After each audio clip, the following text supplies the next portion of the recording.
Destitute woman accepts job of caring for paraplegic millionaire. The heartbreaking twist will leave you in tears. Welcome to Mr. Peter Stories. Hello, dearest souls. Let's begin now. I've been working tirelessly, 16 hours a day, to create content for you. But for the past 3 days, I haven't seen the response I hoped for, and it's disheartening. If this continues, I might stop working on this channel. I need your support to keep going. Please, like this video, share it with others. Comment "done" below your love and engagement. Keep this channel alive. Let's grow together. Thank you. The pristine white envelope from Cedar Grove Children's Services lay unopened on Emberlyn Thorne's weathered kitchen table, its official seal gleaming under the flickering fluorescent light. At 22, she should have been graduating college, but life had carved a different path through the wreckage of tragedy. Her trembling fingers traced the edges of the last family photograph she possessed, a snapshot of joy, frozen in time before destiny's cruel intervention. In the photograph, 4-year-old Emberlyn beamed at the camera, her autumn-red curls catching the summer sunshine, while her mother, Adelaide, cradled 2-year-old Asher against her flowing sundress. Their father, Marcus, stood tall and proud, his kind eyes twinkling with the promise of forever. None of them knew that forever would end on a rain-slicked highway just 3 weeks later, when a semi-truck's brakes would fail on the mountain pass, taking with it not just their parents, but the scaffolding of a normal life. "I promised, Mama," Emberlyn whispered to the empty apartment, her voice catching on the words like fabric on thorns. "I promised I'd keep him safe." The social workers had wanted to separate them, Emberlyn to the Hendersons in Springfield, Asher to a young couple in Portland. But even at 4, she had shown the steel in her spine that would define her life. She'd screamed, clutched her baby brother, and refused to let go until their grandmother Eleanor stepped forward to claim them both. Grandmother Eleanor's arthritis-gnarled hands had done their best, but by the time Emberlyn turned 12, those same hands could barely grip a teacup. The roles reversed. Young Emberlyn learned to cook, clean, and care for both her ailing grandmother and growing brother. She mastered the art of stretching Eleanor's social security checks, learned to mend clothes instead of buying new ones, and discovered that hunger could be fooled by drinking extra water before bed. School became a luxury she couldn't afford. Between shifts at Molly's Diner and nights cleaning offices, Emberlyn completed her high school diploma through correspondence courses, studying under streetlights during her dinner breaks. Her teachers had mourned the loss of her potential. The bright girl, who had once dreamed of becoming a doctor, now calculated tips instead of medical dosages. But Asher, her beautiful, brilliant Asher, he would have everything. She poured every spare penny into his education, tutors when he struggled with mathematics, soccer cleats when he showed athletic promise, even a second-hand laptop for his college applications. While her own dreams withered like unwatered flowers, she nurtured his with the fierce dedication of a gardener tending the last seedling in a drought.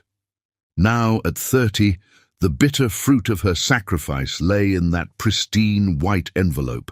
Inside was the proof that Asher, her beloved brother, had dropped out of college 6 months ago. The tuition money she'd scraped together by working double shifts, money that still carried the greasy scent of diner fries, had instead funded his secret life with Ruby Chen, the pharmaceutical rep's daughter, who wore designer labels and sneered at Emberlyn's shabby apartment. The rain intensified outside, drumming against the windows like accusations. On her phone, Asher's last text message glowed with casual cruelty. "Ruby and I need space to start our lives. Stop trying to control me with your guilt trips about all you've sacrificed. I never asked you to give up your life for mine." Emberlyn's fingers brushed the tender bruise on her cheek, a parting gift from their last confrontation. Ruby had stood in the doorway, manicured hand resting possessively on Asher's arm as he'd packed his things. When Emberlyn had tried to show him their parents' photograph to remind him of the family they'd once been, he'd shoved her away. The wall had caught her full, but nothing could cushion the impact of his words. "They're dead, Lynn. Stop living in the past. I'm not your replacement family." The apartment felt cavernous now, though it was barely large enough for a bed and dresser. Every corner held echoes: Asher's first steps across the worn carpet, his childhood drawings still taped to the refrigerator, the height marks on the doorframe tracking his growth while she remained stagnant, rooted in place by duty and love. A siren wailed in the distance, and Emberlyn startled, remembering another siren on another rainy night. The phone call from the hospital social worker replayed in her mind. "There's been an accident. Your parents.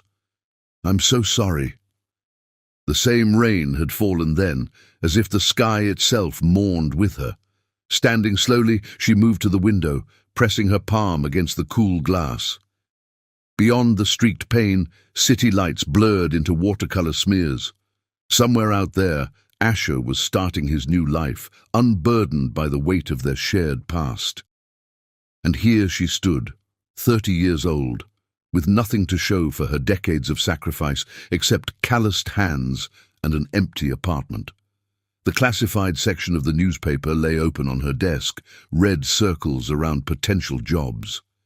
Her savings, meant for Asher's final semester, would cover 2 months' rent at most. Pride had kept her from public assistance before, but pride wouldn't keep her warm or fed. A fresh wave of tears threatened, but Emberlyn squared her shoulders, remembering her mother's favorite saying, "Steel isn't strong because it never breaks. It's strong because it always reforms."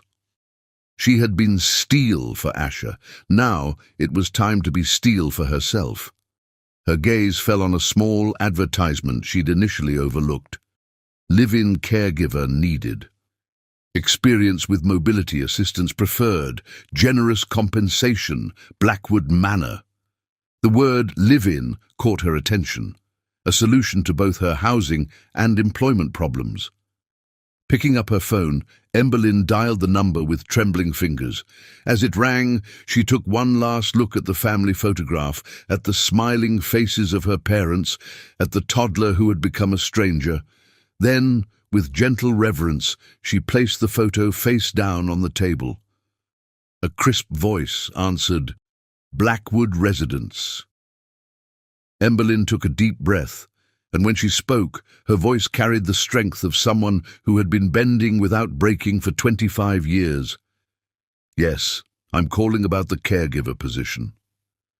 The rain continued to fall, but for the first time in months, its rhythm sounded less like an ending and more like the tentative beginning of something new. Chapter 2. The manor on Maple Hill morning mist clung to the wrought-iron gates of Blackwood Manor like gossamer veils, transforming the estate into something from a forgotten fairy tale. Emberlyn stood before them, her second-hand blazer buttoned against the autumn chill, clutching a worn leather portfolio containing her meager credentials: a certified nursing assistant license earned through night classes, letters of recommendation from grateful elderly neighbors she'd helped care for, and a lifetime of experience putting others' needs before her own.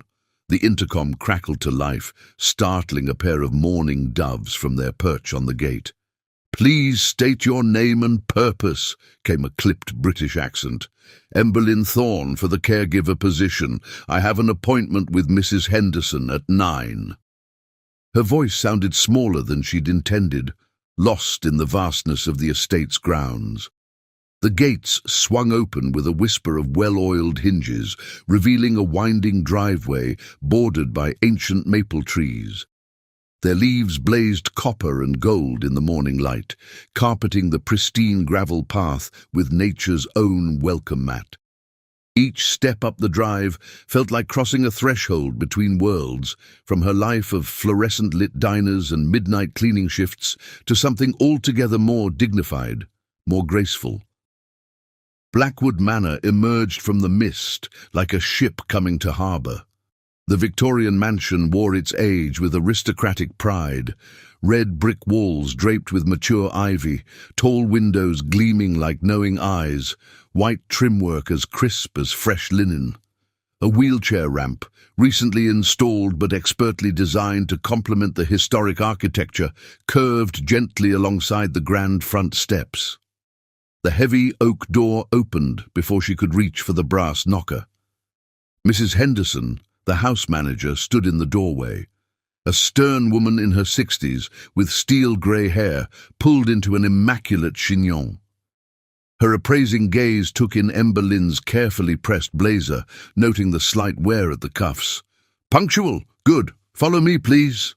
Mrs. Henderson's heels clicked against marble floors as she led Ember Lynn through the foyer, where a crystal chandelier cast rainbow prisms across walls adorned with oil paintings of stern-faced ancestors. "Mr. Blackwood's condition requires absolute dedication," Mrs. Henderson explained as they walked. "The position is live-in, as advertised. Your private suite connects to his chambers through a monitoring station. The previous 5 caregivers lasted an average of 2 weeks each. Mr. Blackwood can be demanding." They paused before double doors of rich mahogany. Mrs. Henderson's expression softened slightly. "He wasn't always like this, before the illness." She straightened her shoulders. "Well, are you prepared to meet him?" Ember Lynn nodded, squaring her shoulders. The doors opened onto a study that seemed to occupy its own universe. Floor-to-ceiling windows overlooked carefully manicured gardens, now touched by autumn's paintbrush. Bookshelves lined every available wall, their leather-bound contents speaking of a mind that hungered for knowledge. A grand piano stood in one corner, dust gathering on its closed lid, and there, framed by morning light, sat Harrison Blackwood in his wheelchair. The newspaper articles Ember Lynn had researched hadn't done him justice.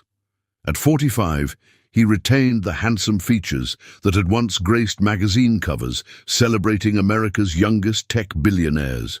But illness had carved new lines around his mouth, shadows beneath his cheekbones. His dark hair was struck through with silver at the temples, and his hands, once famous for their pioneering work in biomedical engineering, lay motionless in his lap. "Another one, Mrs. Henderson?" His voice carried the cultured tones of old money and excellent education, edged with something sharper. "How long do you estimate this one will last? Shall we start a betting pool?" "Mr. Blackwood," Mrs. Henderson's tone held warning. "Miss Thorne comes highly recommended." "They all do." His steel-grey eyes met Ember Lynn's, challenging. "Tell me, Miss Thorne, what makes you different from the parade of qualified professionals who couldn't handle the job?" Ember Lynn felt the familiar steel in her spine, the same steel that had helped her raise a brother, care for a grandmother, survive abandonment. "With respect, Mr. Blackwood, I'm not here to handle a job. I'm here to help a person." Something flickered in his expression. Surprise, perhaps, or recognition of the quiet strength in her voice. "My resume won't impress you," she continued, holding his gaze. "I haven't worked in prestigious hospitals or earned advanced degrees, but I've spent my life caring for people who needed me, and I've never walked away, no matter how difficult things became." The study fell silent save for the ticking of a grandfather clock. Harrison's eyes narrowed, studying her with the intensity that had once revolutionized medical technology. On the wall behind him, a series of framed patents testified to the brilliant mind now trapped in an unresponsive body. "Mrs. Henderson," he said finally, "show Miss Thorne to her quarters." His mouth curved in what might have been a smile or a grimace. Let's see if she meant what she said about not walking away. As Mrs. Henderson led her back through the manor's winding corridors, Ember Lynn caught glimpses of the life Harrison had lived before illness struck. Photos showed him shaking hands with world leaders, receiving awards, standing proudly beside a beautiful woman in designer clothes, his ex-wife Vanessa, according to Ember Lynn's research. In each progressive image, the woman's smile grew more strained until, in the most recent photos, she vanished altogether. The suite designated for Emberlyn's use was larger than her entire apartment. A bay window overlooked the maple-lined drive, and the furniture spoke of quiet luxury.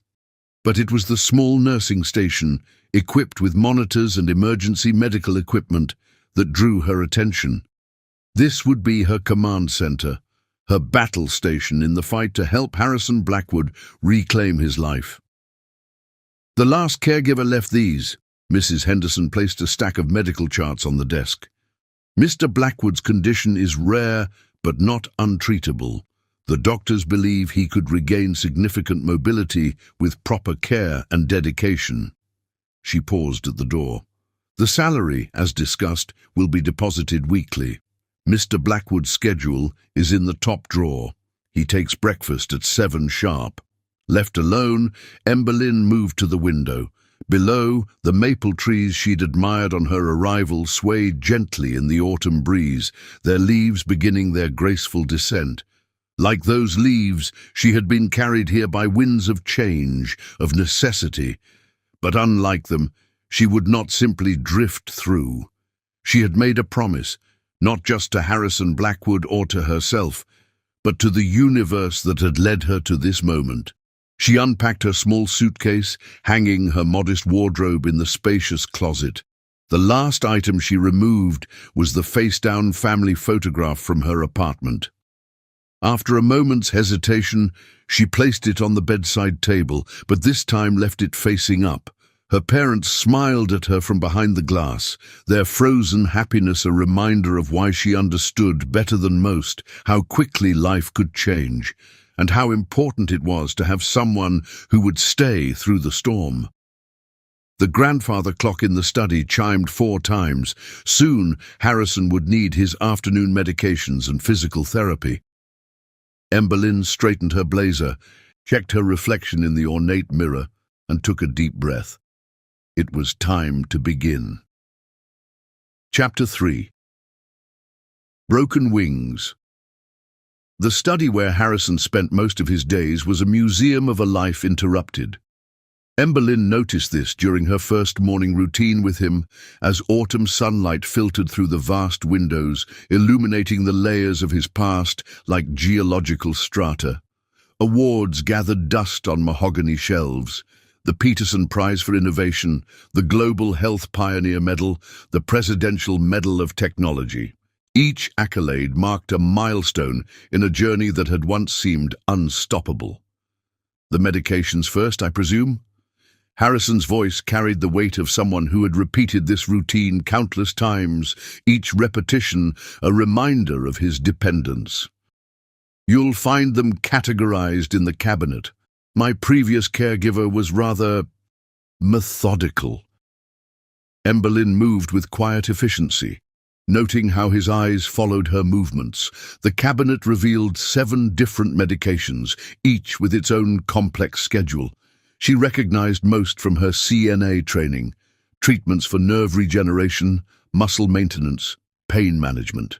The bottles stood like silent soldiers fighting a war within his body that had no guaranteed victory. You organize them differently, he observed as she arranged the morning doses. Left to right instead of by size. Interesting. It mirrors the order of absorption rates, she explained, measuring each pill with careful precision. The first ones need time to work before the others can be most effective. A flicker of surprise crossed his face. Most caregivers don't bother learning the pharmacology. I believe in understanding why I'm doing something, not just how. She helped him with the water glass, her movements natural and unremarked upon, preserving his dignity in the simple act of drinking. The wall behind his wheelchair told stories he hadn't volunteered. Newspaper clippings chronicled his rise. Blackwood Tech revolutionizes prosthetic design. Youngest CEO to break $1 billion in medical innovation. Harrison Blackwood's neural interface could change lives. The articles grew newer, their headlines darker. Blackwood Tech stocks plummet amid CEOs' health concerns. Innovation giant faces uncertain future. Power couple splits. Vanessa Blackwood files for divorce. Harrison noticed her reading. Vanessa had them framed. She believed in preserving history, both triumphs and tragedies. His laugh held no humor, though she didn't stay to witness the latter firsthand. Emberlyn remained quiet, allowing him space to continue if he chose. She began her daily check of his vital signs, her touch professional but gentle. "It began with dropping things," he said finally, staring out at the maple trees that blazed like fire in the morning light. "Keys, pens, coffee cups. The board thought it was stress. 60-hour work weeks catching up with me. Even I believed that at first." His pulse beneath her fingers was strong and steady, betraying no hint of the turmoil in his voice. The diagnosis came on a Thursday. Guillain-Barré syndrome, a rare autoimmune disorder where the body attacks its own nerve cells. Progressive paralysis from the extremities inward. They said I was lucky. We caught it early. Lucky. The word twisted like a knife. "Do you know what Vanessa said when the neurologist left the room?" Emberlyn shook her head, recording his blood pressure with careful precision. "She said, we should call the PR team. Not, we'll fight this or I'm here for you." Her first thought was damage control for the company. His fingers twitched slightly, a good sign, though he seemed unaware of the movement. "Within a month, I couldn't hold a stylus. The man who revolutionized touchscreen technology couldn't touch a screen. The irony wasn't lost on the shareholders." He fell silent as Emberlyn began his morning range of motion exercises, her touch firm but careful on each joint. The photography on his desk caught her eye. A younger Harrison in a tuxedo, accepting an award. Vanessa stood beside him in a red gown that probably cost more than Emberlyn's yearly salary, her smile practiced and perfect. The frame was turned slightly away, as if even the photograph couldn't bear to watch what had become of its subject. "The divorce papers arrived with my first wheelchair," Harrison continued, his voice distant. "She had them couriered to the hospital. 18 years of marriage delivered by a man in a company polo shirt who asked for a signature I could barely provide." Emberlyn moved to his shoulders, working to prevent the muscle atrophy that could make recovery even harder. Through her hands, she could feel the tension his words didn't reveal. "Our son James was 16. Vanessa enrolled him in a boarding school in Switzerland the same week. To spare him the trauma," she said. "As if watching your father fight to recover is more traumatic than abandonment." A framed drawing hung in the corner, childish strokes forming what might have been a father and son standing before a house. The paper had yellowed with age, but the love in those crayon lines remained vibrant. "The company board voted me out 3 months later. Temporary medical leave, they called it. 20 years of innovation, of pushing boundaries, of changing lives, all set aside because they couldn't bear to watch their visionary leader learn to hold a spoon again." Emberlyn completed the exercises in respectful silence, but when she spoke, her voice held no pity, only understanding. "My parents died when I was 4. My brother was 2. Everyone told me we'd be better off separated in different foster homes, that it was too much responsibility for a child to bear." She adjusted his chair slightly, ensuring his comfort. "Sometimes the people who should stay are the first to leave, and the strength to continue comes from places we never expected." Harrison's eyes met hers in the reflection of the window, something shifting in their steel-grey depths. "And did you continue?" "I raised my brother, worked every job I could find, got him through school." She didn't mention Asher's betrayal. This moment wasn't about her pain. "We continue because the alternative isn't acceptable, and sometimes continuing means accepting help from others." The silence that followed felt different from before, less a wall and more a bridge. "The physical therapist will be here at 11, Emberlyn said finally, gathering the medical supplies with efficient movements. "Would you like to have breakfast in the solarium? The morning light is particularly good for vitamin D absorption, which can help with nerve regeneration." Harrison's mouth curved slightly, not quite a smile, but perhaps its distant cousin. "You really did study the pharmacology, didn't you?" "I believe in understanding what I'm fighting for." She moved behind his wheelchair, her steps sure and purposeful. "Shall we begin?" As she guided him through the manor's halls, Emberlyn noticed small changes needed to make his environment more navigable. Slight adjustments to furniture placement, modifications to door handles, reorganization of frequently used items. Her mind was already cataloguing, planning, adapting. Behind them, the study with its wall of memories stood quiet, its stories told, but not finished. The morning sun streamed through the solarium's glass walls, turning the wheelchair's chrome to gold. Outside, a maple leaf detached from its branch and began its graceful descent, dancing on autumn winds. Like that leaf, Harrison Blackwood's fall from heights had been beyond his control. But unlike the leaf, his story wasn't over. It was just beginning a new chapter. Chapter 4. Dawn's First Light. October painted the manor grounds in watercolor hues of amber and crimson as autumn settled into its full glory.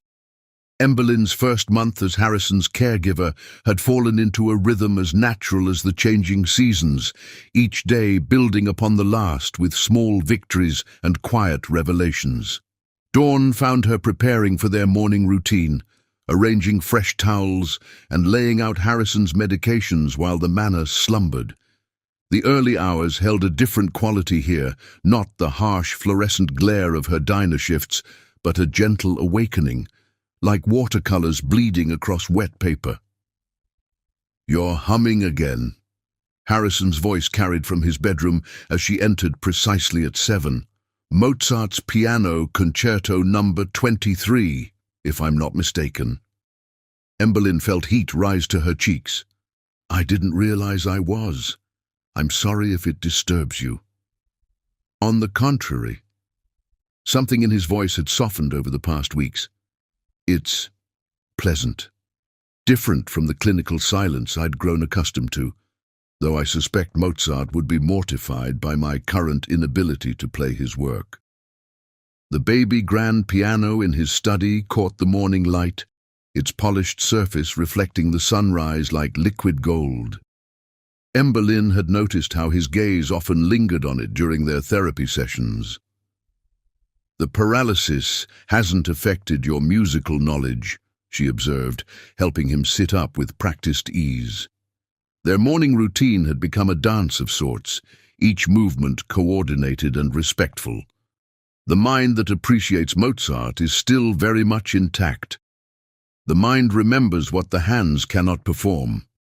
His bitter tone didn't match the way he relaxed into her support, like remembering how to swim while drowning. Emberlyn maintained her gentle efficiency as she helped him prepare for the day, but her words carried their own quiet strength. Sometimes remembering is the first step to reclaiming. She demonstrated a new finger exercise the physical therapist had recommended. "The neural pathways exist, we just need to rebuild the bridges." Their mornings had developed their own intimate choreography, not the intimacy of romance, but of human care and dignity. Emberlyn had learned to read the microscopic changes in his expression that indicated pain or discomfort. Harrison, in turn, had stopped trying to hide these indicators from her, accepting her help not as defeat, but as collaboration. "Tell me about the diner," he said suddenly, as she wheeled him toward the solarium for breakfast. This too had become part of their routine, his questions about her past, asked in these moments of transition. "You mentioned working there during high school." "Molly's Diner on 12th Street, she confirmed, positioning his wheelchair at the table she'd already set. Morning light streamed through the glass walls, turning the sterling silver utensils into instruments of fire. I started as a dishwasher at 14. Molly let me do homework during slow periods. Harrison watched as she arranged his breakfast with careful attention to his preferences. She'd noted them all, from the precise temperature of his coffee to the way he preferred his toast cut. "And your brother? Did he work as well?" I wanted him to focus on school. Emberlin's movements remained steady, though something flickered in her eyes. "He was brilliant at mathematics. I thought—" She paused, adjusting the napkin with unnecessary precision. "Well, we don't always get to choose how our investments mature." Harrison's hand twitched, one of the small movements that had been returning gradually. Emberlin noticed but didn't comment, knowing he preferred to acknowledge his progress in his own time.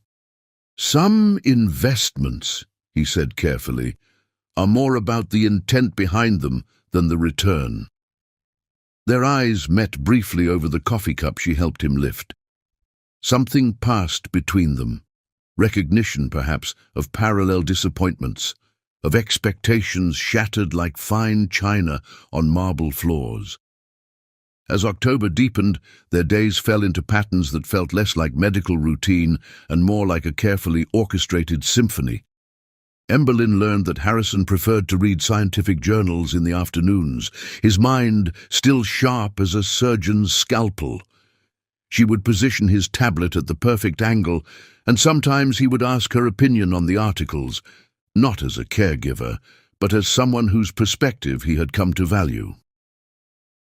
"What do you think about their approach to neural regeneration?" he asked one particularly golden afternoon, the maple trees outside his study window blazing like secular stained glass.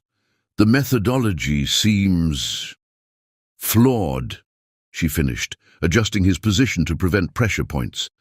"They're not accounting for the body's natural inflammatory response. It's like trying to rebuild a house while it's still on fire." His eyebrow arched slightly. "You've been studying the research." "I read the journals after you finished them." She met his gaze steadily. "Understanding the enemy helps win the war." A ghost of a smile touched his lips.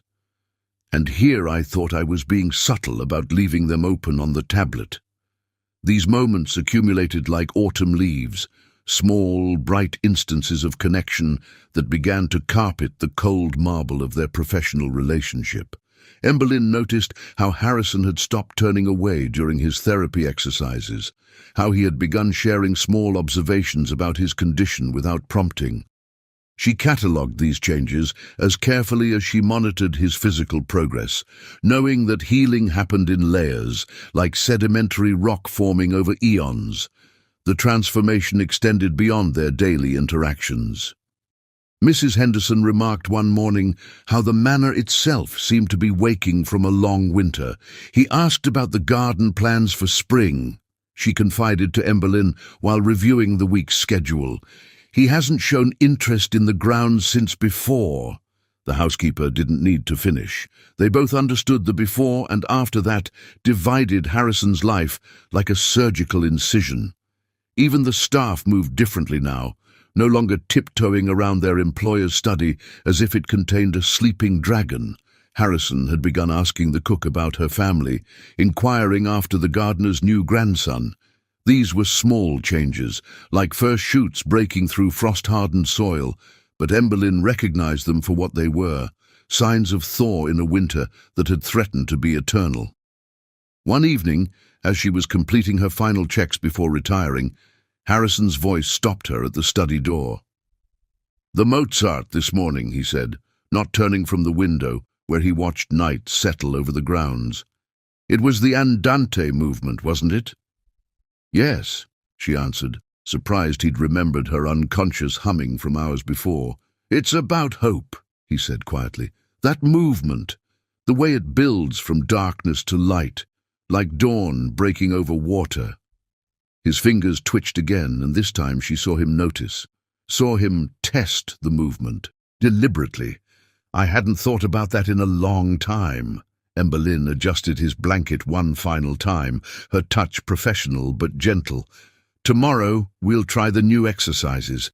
Your nerve conduction test showed improvement. You'll hum while we work." The question held a vulnerability that didn't match his usual precision. "If you like," she promised, moving toward the door. "Sleep well, Mr. Blackwood." "Harrison," he said, so quietly she almost missed it. "When it's just us, you can call me Harrison." She paused in the doorway, the weight of this small intimacy settling between them like evening dew. "Good night, Harrison," she said softly, and closed the door on the possibility of anything more. But that night, as she reviewed his medical charts in her private suite, Emberlyn found herself humming Mozart's Andante, her fingers moving in unconscious accompaniment. Outside her window, the maple leaves continued their autumn dance, and somewhere in the distance, dawn waited to break over water. Chapter 5. Unexpected Blooms. November arrived at Blackwood Manor with the first frost, painting delicate crystalline patterns across the greenhouse windows, where Emberlyn had begun taking Harrison for his morning exercises. The space offered a pocket of perpetual spring, filled with orchids and rare tropical plants that seemed to defy the approaching winter. "You've rearranged the breakfast tray again," Harrison observed one particularly crisp morning, his voice carrying a note of curiosity rather than criticism. The greenhouse's humidity had brought a slight flush to his usually pale cheeks. Emberlyn adjusted the orchid mister, creating a fine vapor that caught the morning light like suspended diamonds. "I noticed you always eat the toast first, then the fruit. It seemed more efficient to arrange things in order of preference. The crusts are cut off." His voice held an odd note. "Yes." She turned from the orchids to face him, uncertain about his reaction. "I noticed you always leave them. Is that not—" "My mother!" Harrison interrupted, his eyes fixed on the perfectly trimmed toast triangles. "She always— before she died." He fell silent, but his right hand twitched, a stronger movement than usual, almost reaching toward the plate before falling still. Emberlyn moved closer, medical training warring with the instinct to comfort. "Harrison? She died when I was 12. Cancer." His words emerged like reluctant confessions. "She would cut the crusts off my toast every morning, even when the chemotherapy left her too weak to hold the knife properly. I remember watching her hands shake." He drew a shaky breath. "After she died, my father sent me to boarding school. The dining hall served perfectly square toast with precise corners. I couldn't eat it for months." Understanding bloomed in Emberlyn's chest like the orchids surrounding them. She'd learned to read Harrison's silences over the past weeks. The different qualities of quiet that meant pain, frustration, or memories too sharp to touch. This silence was different. It held the fragile vulnerability of a door, long locked, finally creaking open. "My mother used to sing while she cooked," she offered quietly, adjusting his wheelchair so he could better see the gardens beyond the greenhouse glass. Nothing fancy. Usually old country songs or hymns she remembered from childhood. After the accident, I'd sometimes catch myself humming those same songs while making dinner for Asher, even though I could barely remember her face. Harrison's fingers twitched again, and this time Emberlyn was certain it was intentional. "The physical therapist says the nerve conduction tests show improvement," he said, changing the subject but not the intimacy of the moment. "You've been reviewing the results." Every evening, she began their morning exercises, supporting his arm as they worked through the range of motion sequence. "The regeneration pattern is promising, especially in your right hand. The myelin sheaths are showing signs of—" She caught herself. "I'm sorry. I'm sure you know the medical details better than I do." "No, continue." Something had shifted in his expression. "I'd like to hear your analysis." So she talked while they worked, explaining her observations about his progress. The patterns she'd noticed in his muscle responses, the research she'd been studying in her free time. Harrison listened with an intensity she'd seen in old videos of him at medical technology conferences, his mind clearly engaging with each point she raised. "You understand more than you let on," he said finally, as she helped him with his water glass. "Why hide it?" Emberlyn carefully considered her response. "People often dismiss caregivers as just pairs of hands. Sometimes it's easier to let them think that while quietly doing what needs to be done. Like raising a brother alone, or managing a household at 12? His insight startled her. "You're used to being underestimated, aren't you?" Before she could respond, a sharp crack split the morning quiet. One of the orchid pots had slipped from its shelf, shattering on the greenhouse floor. Emberlyn moved instinctively to clean it up, but Harrison's voice stopped her. "Wait." His right hand moved deliberately, fingers extending with visible effort. "Look." From the broken pot, a single white flower had survived intact, its delicate petals unmarred by the fall. As they watched, a shaft of morning sun broke through the November clouds, setting the bloom aglow. "Life finds a way," Harrison murmured, almost to himself. Then, with careful precision, his fingers closed around the water glass. It was a small movement, hardly noticeable to anyone who hadn't spent weeks watching for exactly this progress. But to Emberlyn, it felt like witnessing a sunrise. "Harrison," she breathed, professional distance momentarily forgotten in her excitement. "I felt it yesterday," he admitted quietly, "during the Mozart. My fingers wanted to move with the music, like muscle memory awakening from a long sleep. I wasn't sure if it was real or wishful thinking until now." Emberlyn fought the urge to take his hand, to share in this triumph through touch. Instead, she channeled her joy into action, pulling out her tablet to document this breakthrough. "We should adjust your exercise routine to focus on finger dexterity, maybe incorporate some occupational therapy techniques." "Emberlyn." His voice stopped her planning. "Thank you." She looked up from the tablet, caught by the intensity in his grey eyes. "I'm just doing my job." "No," he said softly. "You're seeing me. The person, not the diagnosis. Do you know how rare that is?" The moment stretched between them like spun glass, beautiful and dangerous. Emberlyn broke it gently, returning to her professional role like slipping on a familiar coat. "We should continue with your exercises while your muscles are warm." But as they worked through the routine, something had undeniably shifted. Harrison shared more memories of his mother, her love of gardening, the way she'd encouraged his early interest in science, how she'd played Mozart during Sunday brunches. In return, Emberlyn spoke of her own mother's small kindnesses, the fragments of memory she'd held onto like precious stones. The broken orchid pot remained on the greenhouse floor, its surviving bloom a testament to resilience. Later, when Harrison had returned to his study for afternoon readings, Emberlyn carefully transferred the flower to a new pot. She placed it on the windowsill where Harrison could see it, a small reminder that beauty could survive the fall. That evening, as she completed her final checks, she heard soft music coming from Harrison's study.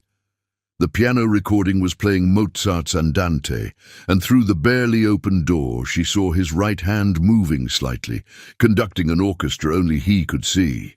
She didn't enter, didn't break the spell of this private moment.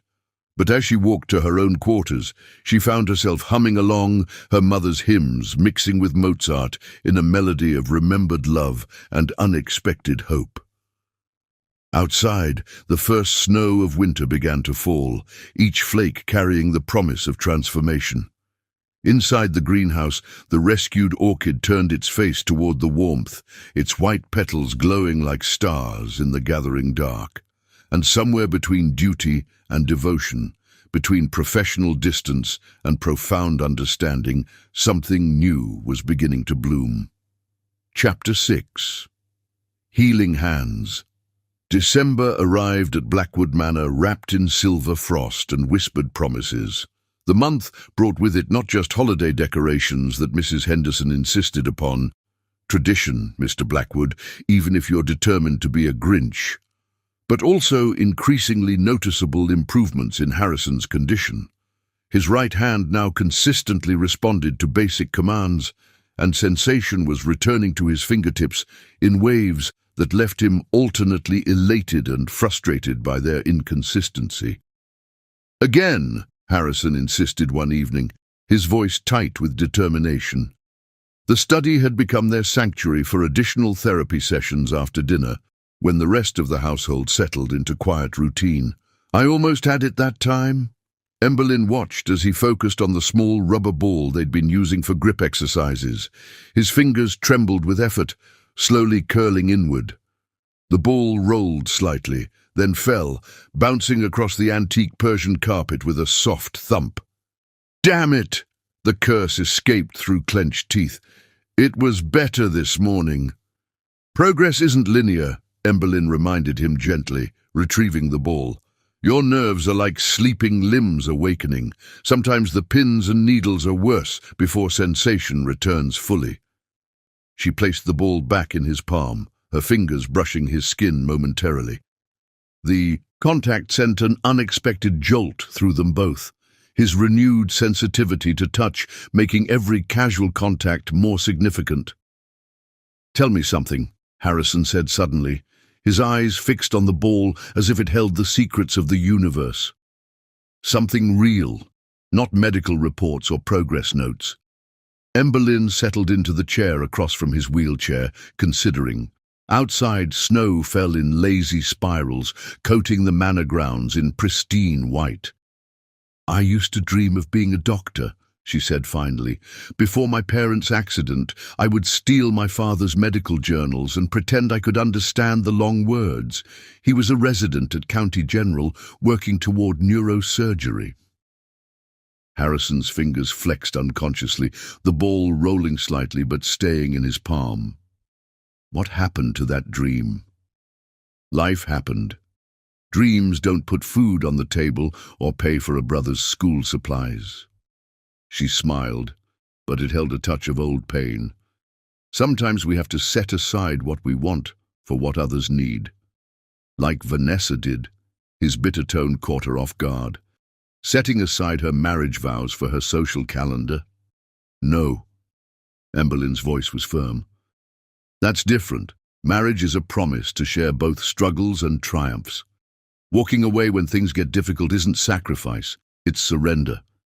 The ball dropped again, but this time Harrison didn't curse. Instead, he studied her with an intensity that made her skin prickle.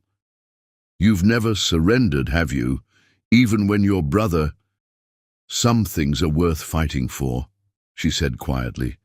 "Even when the fight seems impossible. Like a paraplegic millionaire's recovery." A hint of his old sardonic humor colored his words. "Like any human being's dignity and potential." She met his gaze steadily.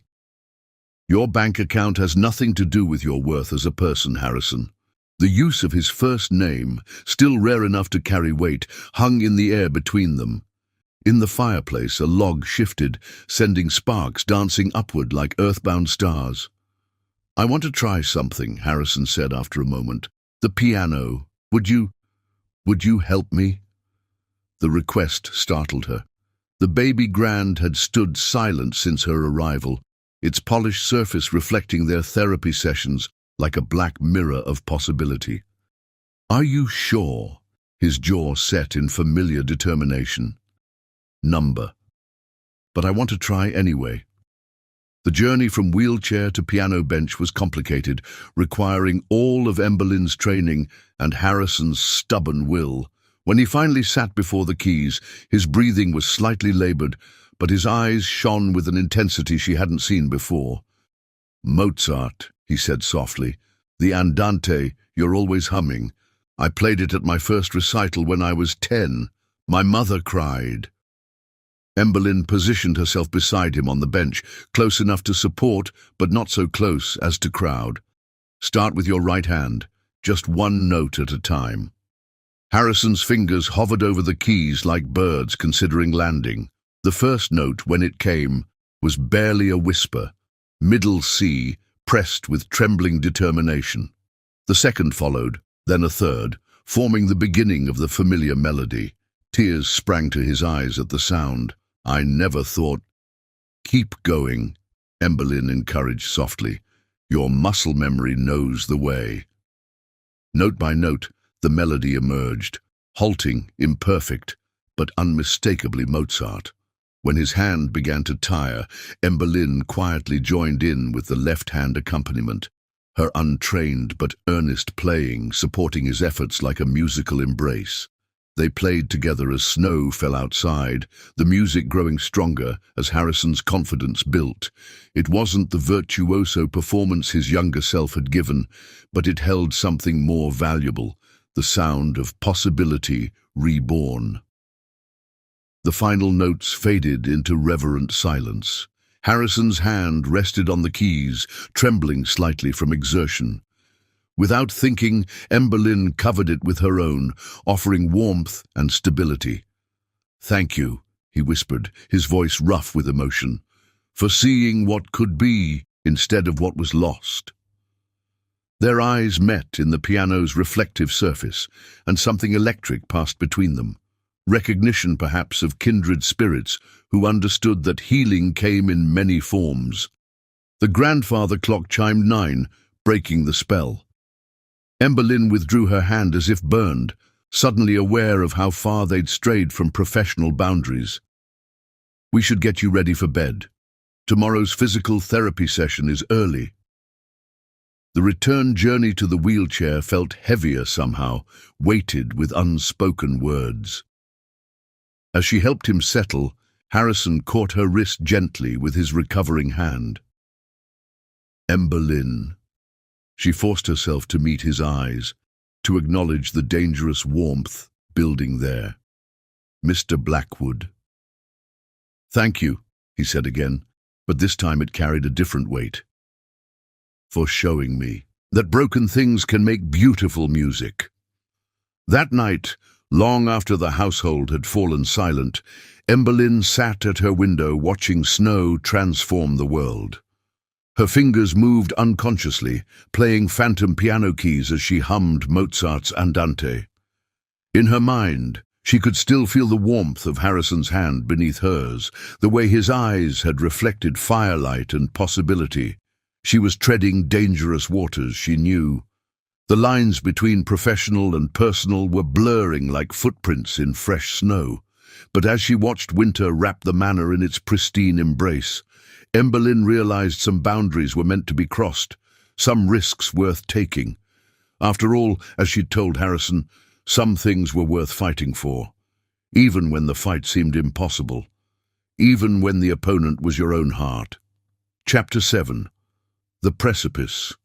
January arrived with brutal clarity, bringing with it both the coldest winter in decades and the date of Harrison's experimental nerve regeneration surgery. The procedure, developed by his former company's research division, promised to accelerate his recovery through targeted neural stimulation. The irony of being treated with technology he'd helped pioneer wasn't lost on either of them. The morning of the surgery dawned steel-grey and bitter. Emberlyn had barely slept, spending most of the night reviewing his preoperative instructions and double-checking his packed hospital bag. Now, she stood in his bedroom doorway, watching the first hint of sunrise paint his walls in watercolor hues. "You're early," Harrison observed, already awake and staring at the ceiling. "It's not even 5. The roads might be icy."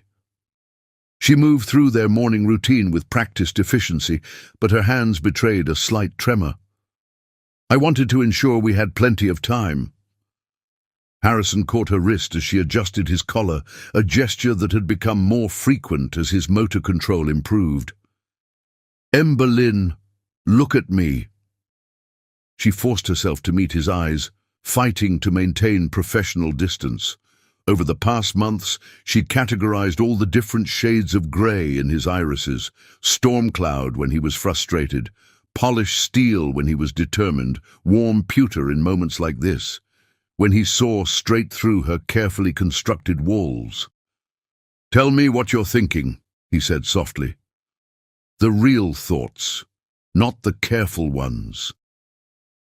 Emberlyn's fingers curled around the fabric of his shirt, anchoring herself. "I'm thinking about statistics and complications and how many things could go wrong. I'm thinking about nerve damage and infection rates and—" She drew a shaky breath. "I'm thinking about how quiet this house will be for the next week while you're in the hospital." "Ah." His hand moved from her wrist to cover her fingers where they still gripped his shirt. "And here I thought you'd enjoy the break from my constant demands." "Harrison." His name escaped before she could catch it, heavy with everything she couldn't say. The moment stretched between them like spun sugar, delicate, sweet, and destined to shatter. Mrs. Henderson's footsteps in the hallway broke the spell, and Emberlyn stepped back, resuming her professional mask. The drive to Boston Medical Center passed in tense silence. Snow had fallen overnight, transforming the landscape into something alien and pristine. Harrison watched the world through his window, his right hand opening and closing in unconscious rhythm. A nervous habit he'd developed, a sensation, returned. "My father died during routine surgery," he said suddenly, his voice barely audible over the car's heater. "I was in college. They said it was an unexpected reaction to the anesthesia. One moment he was there, the next—" His fingers clenched. "That's why I focused my research on medical technology. I wanted to make surgery safer, more predictable. Ironic that I'm now trusting my recovery to the same system that failed him." Emberlyn navigated a particularly icy turn before responding. "The difference is, you're not alone. You have an entire team of doctors who've studied your case, who've prepared for every contingency." She paused, then added softly, "And you have people waiting for you to come back." His reflection in the window smiled slightly. People or person? The hospital loomed before them before she had to answer, its windows blazing against the pre-dawn sky like a constellation of earthbound stars. The next hour passed in a blur of admissions paperwork, pre-operative checks, and final preparations. Emberlyn moved through it all with quiet efficiency, translating medical jargon and anticipating needs before they arose. Finally, they reached the point where she could go no further. The pre-op room was a study in institutional sterility, all chrome and mint green and beeping monitors. Harrison looked smaller somehow in the hospital bed, despite all the progress he'd made. "The surgeon will be in shortly for final consent forms," she said, adjusting his blanket one last time. "Remember to mention the sensitivity in your left side, and don't let them rush through the anesthesia questionnaire." "Emberlyn." His voice stopped her fussing. "I need you to do something for me." She stilled, recognizing the serious note in his tone. "Of course. In my study there's a letter in the top drawer of my desk. If something goes wrong—" "Harrison, don't. If something goes wrong," he continued firmly, "I need you to read it, not before, only if." He swallowed hard. "Promise me." The weight of everything unsaid hung between them like suspended snowflakes. "I promise," she whispered, "but nothing's going to go wrong. You're going to wake up and complain about hospital food and demand Mozart instead of the physical therapy playlist." His laugh was shaky but real. Such confidence. "I learned it from a rather demanding patient." She straightened his IV line, needing something to do with her hands. "Someone who taught me that healing isn't just about the body." The pre-op nurse appeared in the doorway. "Time for final preparations, Mr. Blackwood." Emberlyn stepped back, but Harrison's hand shot out, catching hers. Wait. His grip was stronger than it had been in months, as if his body was choosing this moment to demonstrate how far he'd come. Emberlyn, Tell me after, she interrupted gently, squeezing his hand once before releasing it. When you're back home and complaining about my cooking again. His eyes held hers for a long moment, speaking volumes in their familiar grey depths. Then the medical team swept in, and she had to step away, had to watch as they wheeled him toward the operating theatre where strangers would hold his life in their hands. The waiting room became her prison for the next 8 hours. She paced its confines like a caged tiger, alternating between reviewing his medical files for the 100th time and staring out at the falling snow. Mrs. Henderson brought coffee that grew cold untouched. The cook sent sandwiches that turned to ash in her mouth. Emberlyn found herself bargaining with whatever higher power might be listening. She'd give up everything, her dreams of finishing nursing school, her hopes for her own clinic someday, even the dangerous warmth that bloomed in her chest whenever Harrison smiled, if he would just come through this safely. Please, she whispered to the indifferent snow. Not him too. I can't lose anyone else. The surgery lasted 2 hours longer than scheduled. Each minute stretched like years, each tick of the waiting room clock a small eternity. When the surgeon finally appeared, still in his scrubs, Emberlyn's heart stopped. But he was smiling. The procedure was successful, he announced. We achieved better neural response than expected. Mr. Blackwood is in recovery now. He's asking for you. The relief hit her like a physical force, nearly buckling her knees. Mrs. Henderson steadied her with a knowing look that Emberlyn chose to ignore. Harrison was pale but alert in the recovery room, his eyes finding hers the moment she entered. You look terrible, he rasped, his voice rough from the breathing tube. A laugh that was dangerously close to a sob escaped her. Your bedside manner needs work. Stay. The word was barely a whisper, but it carried the weight of everything they'd left unsaid. Emberlyn sank into the chair beside his bed, her professional mask slipping just enough to let him see her own relief. Always. As snow continued to fall outside, blanketing Boston in pristine white, Emberlyn kept her vigil. She watched the monitors, counted his steady breaths, and allowed herself to imagine a future where some promises didn't have to be kept at arm's length. In his drug-induced sleep, Harrison's fingers twitched, conducting an orchestra only he could hear. Emberlyn hummed Mozart softly, providing the melody to his unconscious symphony, and prayed that when he woke fully, they would find their way to whatever movement came next. Chapter 8. Farewell's Echo. 3 weeks after the surgery, Harrison Blackwood took his first unassisted steps in the manor's solarium. February sunshine streamed through the glass walls, casting his shadow long and straight across the marble floor, a shadow that for the first time in over a year showed a man standing on his own 2 feet. Emberlyn watched from 3 careful paces away, her hands half raised, ready to catch him if needed. But Harrison's stance was steady, his newly awakened muscles trembling but holding. The moment felt sacred, like witnessing a miracle in real time. "Well," he said, his voice thick with emotion, "I suppose this means you'll be leaving soon." The words hit Emberlyn like a physical blow. She'd been dreading this moment, putting off the inevitable with each new milestone in his recovery. Now, watching him stand independently in the winter sunshine, she could no longer deny that her professional duties were coming to an end.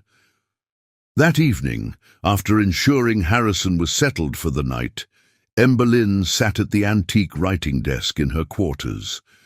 The manor was quiet, save for the occasional creak of old wood settling, like the house itself was holding its breath. "Dear Harrison," she began, then crossed it out. "Dear Mr. Blackwood." She tried again, the formality feeling like armor against the emotions threatening to spill onto the page. When I first arrived at Blackwood Manor, I was running from one loss and straight into another. I didn't expect to find healing here, not just for you, but for myself. You taught me that strength isn't about never falling, it's about choosing to rise again, even when standing seems impossible. Her pen paused, hovering over the cream-colored stationery as memories flooded back. Harrison's first intentional finger movement during Mozart's Andante, his laughter when she burned the toast one morning and tried to hide it, the way his eyes held hers during physical therapy sessions when pain threatened to overwhelm him. Your recovery has been more than medical progress. I've watched you rediscover joy in small moments. The first time you held a coffee cup without help, the evening you played piano again, today's triumphant steps. Each victory reminded me why I chose this path, this calling to help others find their way back to themselves. Tears threatened, but she blinked them back. Professional distance, she reminded herself. That had been the rule from the beginning, though somewhere along the way, the lines had blurred like watercolors, bleeding into each other. The medical team believes you'll regain approximately 85% of your former mobility. Your nerve conduction tests show consistent improvement, and the surgical site is healing beautifully. You no longer require full-time care, which means my services are no longer necessary. Clinical language felt safer, though it couldn't fully mask the emotion beneath. Outside her window, snow began to fall again, each flake catching moonlight like falling stars. But necessity isn't the whole story, is it? We both know that. There are moments when duty and desire intersect in ways that make continuing impossible. You once asked why I became a caregiver instead of pursuing medical school. The truth is, I chose this path because I believed that healing happens in the quiet moments between medical procedures, in the human connection that can't be measured by monitors or documented in charts. Her hand shook slightly as she continued, "You've shown me that belief wasn't misplaced. You've also shown me why maintaining professional boundaries is so crucial, because sometimes, in those quiet moments, in the space between caregiver and patient, something else grows, something that makes objective care impossible." The grandfather clock in the hall struck midnight, its deep tones reverberating through the manor like a heartbeat. "I'm leaving because you deserve the best care possible, and I can no longer trust myself to provide that with the objectivity required. Your recovery is my greatest joy and my signal to step away. Some dreams are meant to remain unspoken, some hearts unlent." Emberlyn paused, gathering courage for the hardest part. "The truth is, Harrison, I've learned more from you than I ever taught you about healing. You showed me that vulnerability isn't weakness, that asking for help takes more courage than refusing it. You reminded me that music can heal what medicine can't reach, and that some broken things, when mended, become stronger at the fractured places. I've arranged for a highly qualified physical therapist to continue your rehabilitation. Mrs. Henderson has detailed notes about your daily routines, preferences, and medical needs. Everything is in order for a smooth transition." The next words felt like they were being torn from her heart. "Please don't try to find me. This goodbye needs to be clean and complete. You have a remarkable life ahead of you, one where you'll stand tall not just physically, but in all the ways that matter.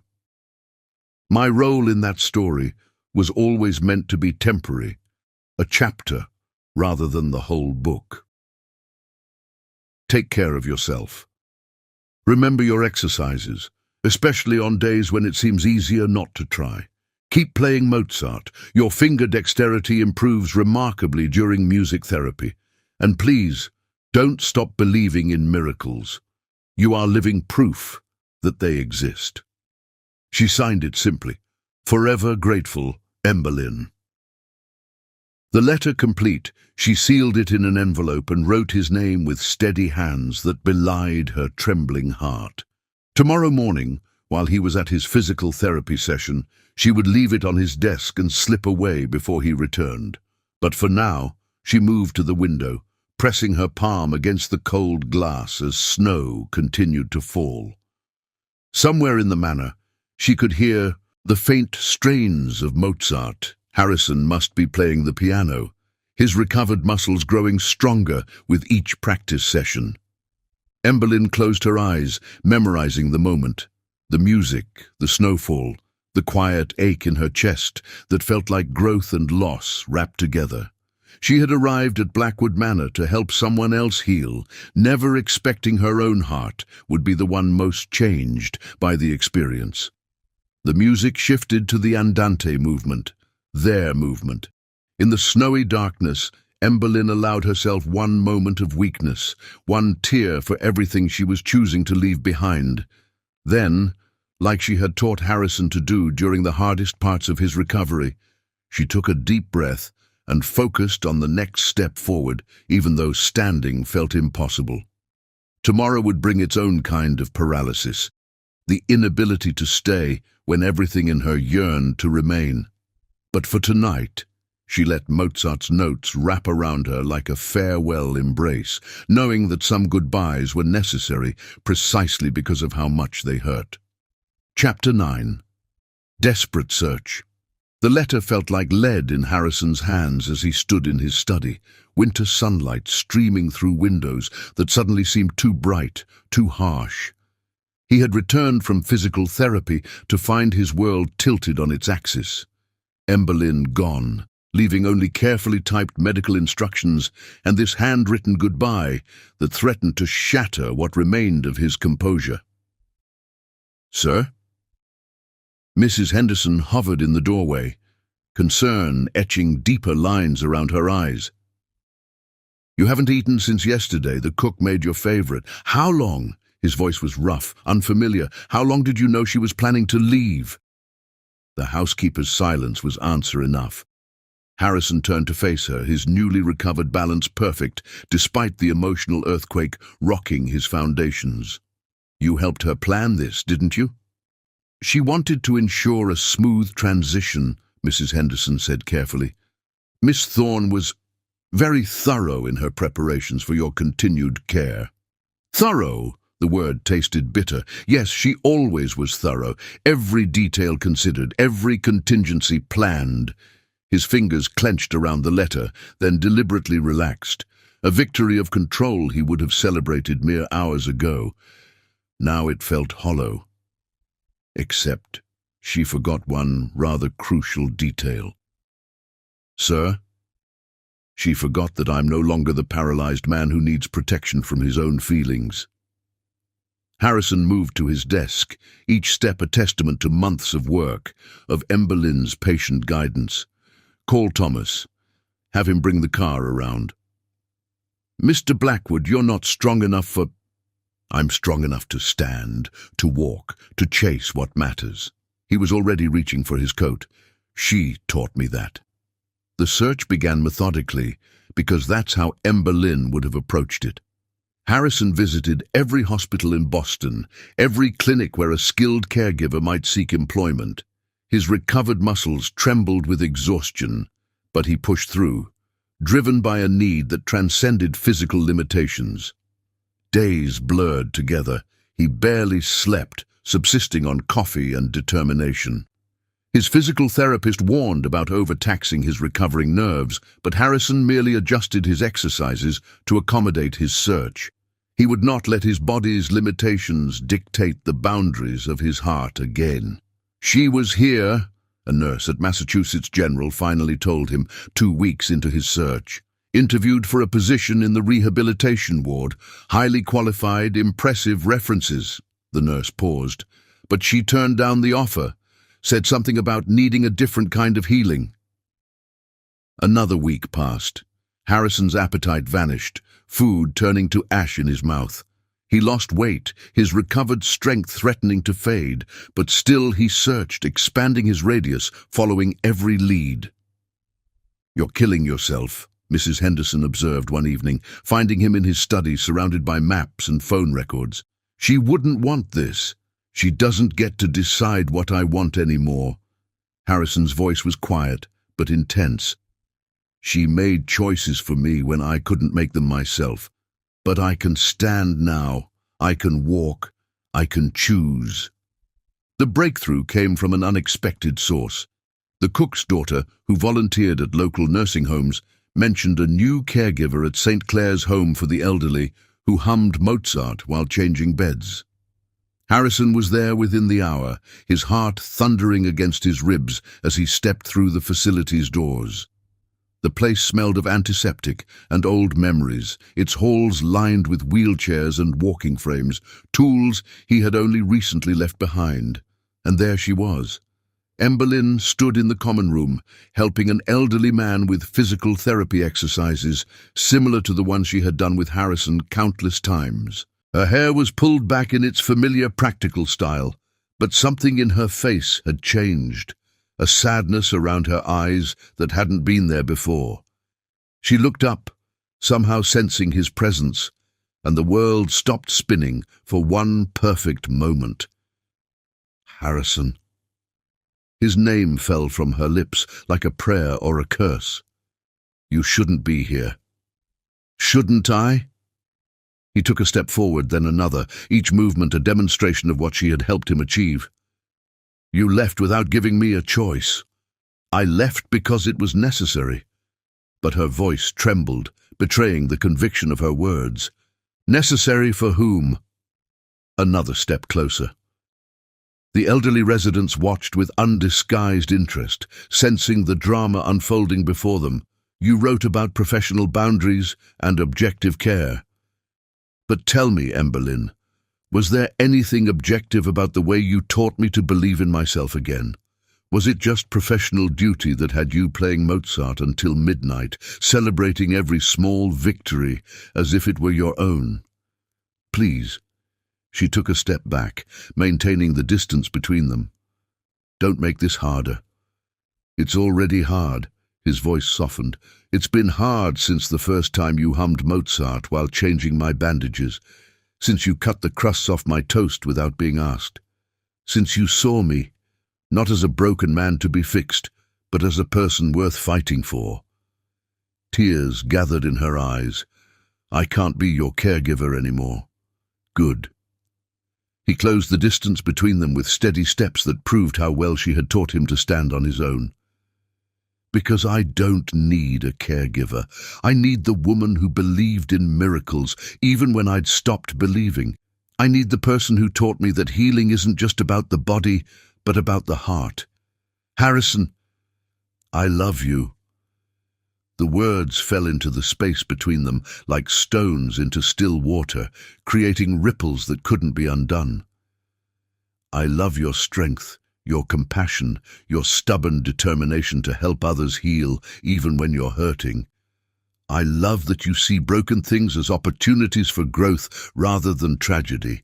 And I love that you were willing to walk away to protect what you thought was best for me, even though you were completely, beautifully wrong. Emberlyn's tears spilled over, tracking silent paths down her cheeks. I can't blur the lines between... The lines were blurred the moment you started seeing me as Harrison instead of Mr. Blackwood. The moment I started seeing you as more than just another caregiver. He reached for her hand, his recovered fingers now strong enough to interlace with hers. Some boundaries are meant to be crossed, Emberlyn. Some risks are worth taking. The elderly man she'd been helping began to applaud, setting off a chain reaction through the common room. But Harrison and Emberlyn barely noticed, caught in a moment that felt both completely new and somehow inevitable. I can't go back to being your caregiver, she whispered, though her fingers tightened around his. Then be my partner instead. He brought their joined hands to his chest, letting her feel his heartbeat. Be the person who continues to believe in miracles with me. Be the one who helps me discover what other impossible things we can achieve together. Around them, Mozart played softly from someone's radio, the Andante movement that had become their unofficial theme. And in that moment, surrounded by witnesses to love's ability to heal what medicine couldn't touch, Emberlyn stopped running from her heart's truth. Yes, she breathed, and the word contained all the music they had ever shared, all the victories they had celebrated, all the possibilities that lay ahead. Harrison pulled her close, his recovered strength now dedicated to holding what mattered most. And as February sunshine painted the world in shades of promise, two souls who had learned to heal each other found that some boundaries, when crossed with love, lead not to ruin, but to redemption. Chapter 10. Reckoning. Spring arrived at Blackwood Manor like a watercolor painting coming to life, cherry blossoms dotting the grounds in delicate pink clouds. 2 months had passed since Harrison had found Emberlyn at St. Clair's, 2 months of redefining boundaries and building something entirely new from the foundations of their shared past. The morning everything changed, dawned picture-perfect. Sunlight streaming through the solarium windows as Harrison and Emberlyn shared breakfast. Their new routine felt both familiar and thrillingly different, no longer caregiver and patient, but two people learning to navigate love's delicate dance. "You're still watching my hands," Harrison observed, deliberately lifting his coffee cup with steady fingers. "Old habits?" Emberlyn smiled, caught in her unconscious monitoring. "Professional concern dies hard, I suppose." "Nothing professional about the way you're looking at me now," he teased, reaching across the table to catch her hand. The gesture, once impossible, now felt as natural as breathing. The moment shattered at the sound of heels clicking against marble floors. Mrs. Henderson appeared in the doorway, her face tight with concern. "Mr. Blackwood, you have visitors." Vanessa Blackwood swept into the solarium like a storm front, designer perfume and barely contained fury preceding her. Behind her, their son James followed, looking uncomfortable in his perfectly tailored suit. "Hello, Harrison." Vanessa's voice could have frozen the spring blooms outside. "I see the rumors about your miracle recovery weren't exaggerated." Her gaze cut to where his hand still held Emberlyn's. Nor were the other rumors, apparently. Harrison's fingers tightened protectively around Emberlyn's before releasing them. He stood, smoothly, steadily, a deliberate display of his recovery, and faced his ex-wife. "Vanessa, this is unexpected." "Is it?" She placed a Hermes bag on a nearby table with calculated precision. "When my lawyer informed me you'd filed to revoke the medical power of attorney I still held, I thought perhaps we should have a conversation. Any legal matters can be handled through our attorneys." Harrison's voice was controlled, but Emberlyn could see tension in his shoulders.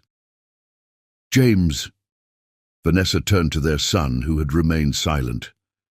"Don't you have anything to say to your father?" The young man shifted uncomfortably. At 17, he bore a striking resemblance to Harrison's old photographs. Same strong jaw, same storm-grey eyes.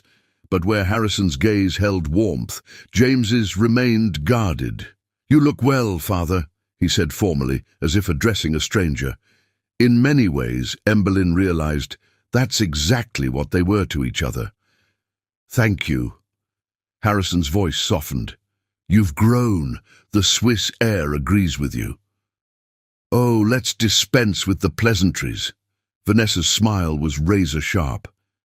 "You're looking remarkably well for someone who was supposedly incurably paralyzed. One might almost suspect." Her gaze slid to Emberlyn like oil on water. "Choose your next words carefully, Vanessa." Steel entered Harrison's tone. "You walked away when I needed support most. You don't get to question the methods of my recovery now." "I questioned plenty at the time." Vanessa's perfect composure cracked slightly. "Every treatment option, every specialist. But you were so determined to do things your way." "No." Harrison's interruption was quiet, but firm. "You questioned how my condition would affect your social standing. You asked about optics and public relations before asking about my prognosis. Don't rewrite history now." James watched this exchange with growing discomfort. Mother, perhaps we should— Your father abandoned his responsibilities, Vanessa cut in, to the company, to our position in society. To you? Harrison's laugh held no humor.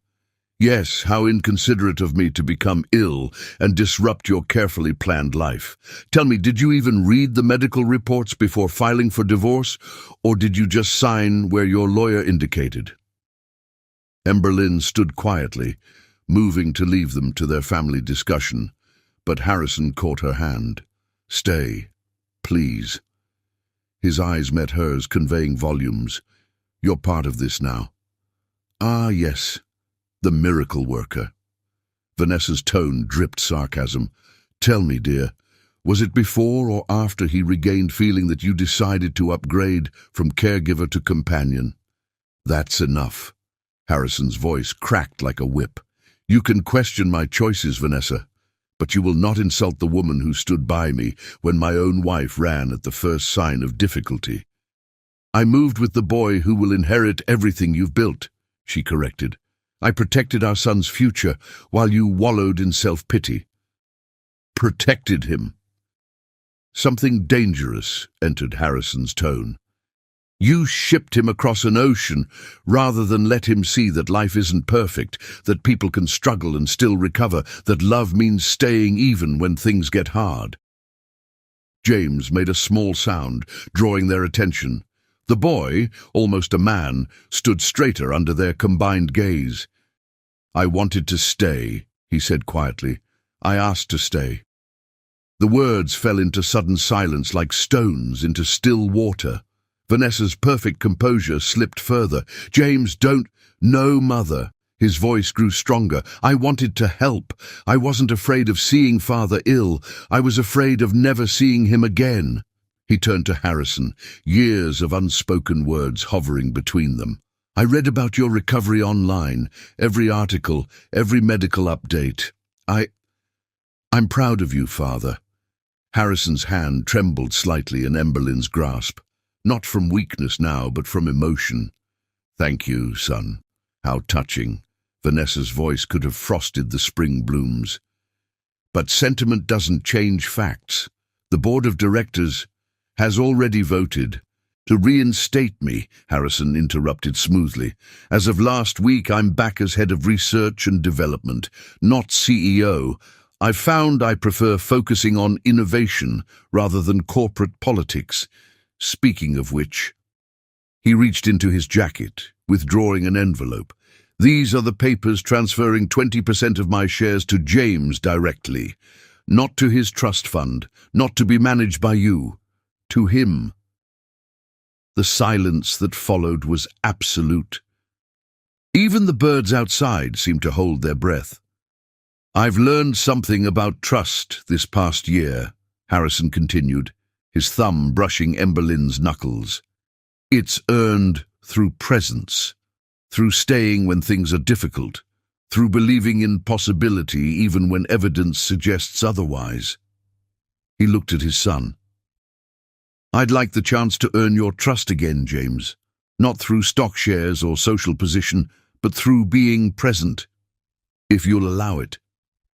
James nodded, emotion making him look younger suddenly. I'd like that.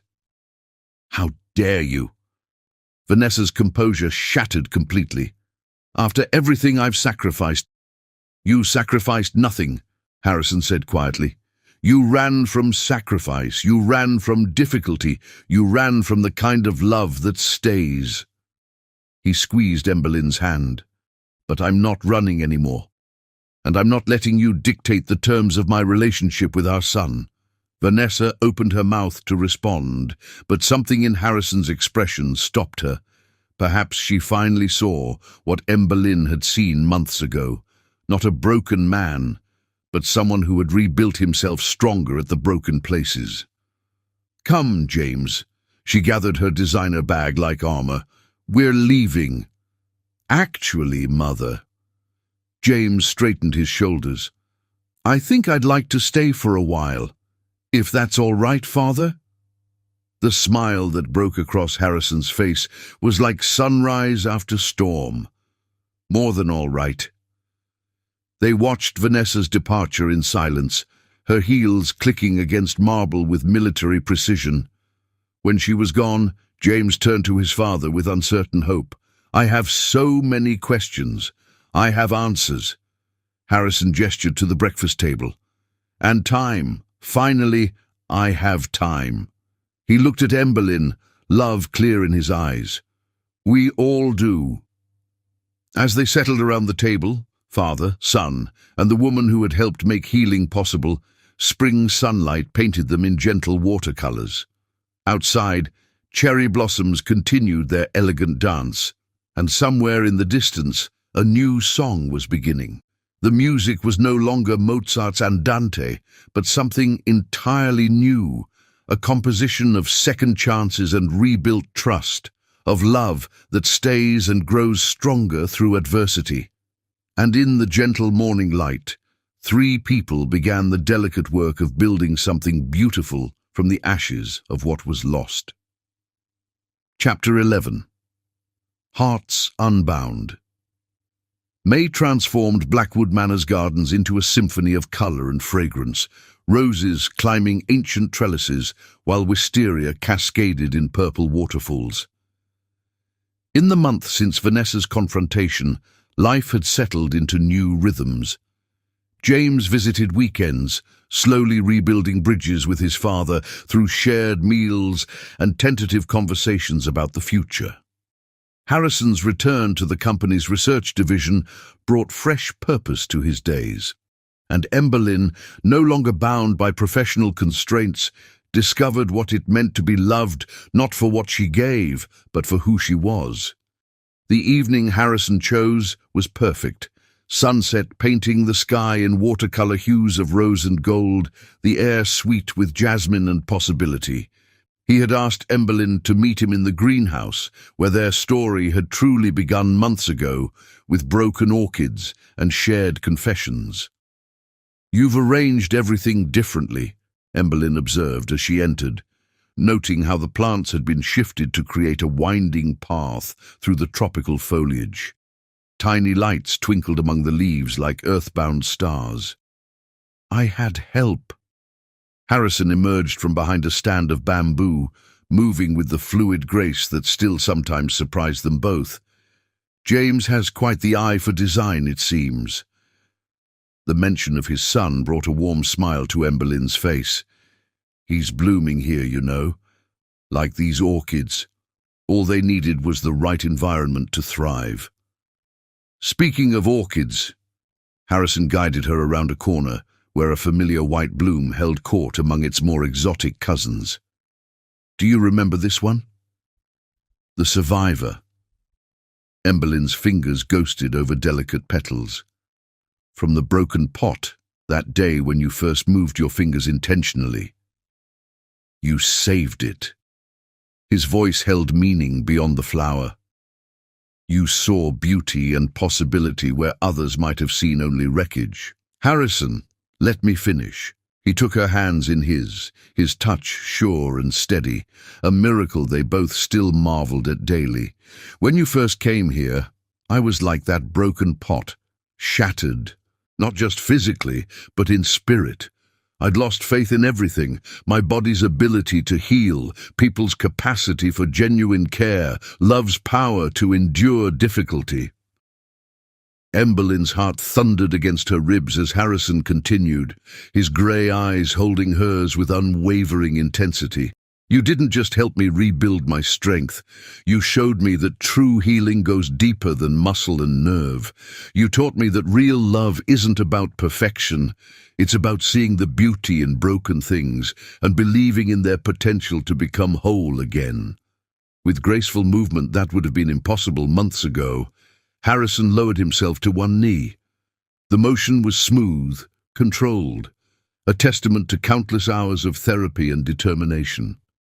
"I planned 1,000 perfect words for this moment," he confessed, his voice rough with emotion. "But standing here, looking at you in the same place where you first showed me that miracles are possible, I find myself thinking of simpler truths." From his pocket, he withdrew a small velvet box. Inside, nestled a ring unlike any Emberlyn had seen. Not a traditional diamond solitaire, but a delicate band of rose gold wrapped around a pearl with tiny diamonds scattered like stars around it.